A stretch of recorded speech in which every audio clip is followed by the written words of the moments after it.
প্রায় ১.৫ যুগ ধরে আমাদের জনগণ ভোটাধিকার থেকে বঞ্চিত ছিলেন।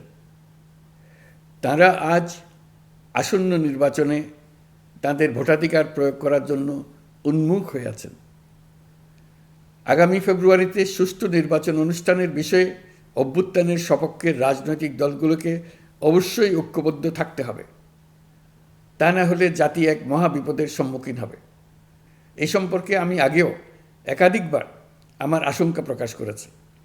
ফ্যাসিবাদের বিরুদ্ধে 2024-এর জুলাইয়ে মৃত্যুর মুখোমুখি শির উঁচু করে দাঁড়িয়ে দেশবাসী যে ঐক্য গড়ে তুলেছিল, আমরা জীবিতরা যেন অল্প স্বল্প ভিন্নমত ও লঘু বিবাদে জড়িয়ে তার মর্যাদা ক্ষুণ্ণ না করি। 133 শিশু, শত শত তরুণ তরুণী, নারী পুরুষের মৃত্যু, হাজার হাজার মানুষের অঙ্গহানির যে আত্মত্যাগ, সেটিকে আমাদের সম্মান জানাতেই হবে। আমাদের অনন্য অর্জন।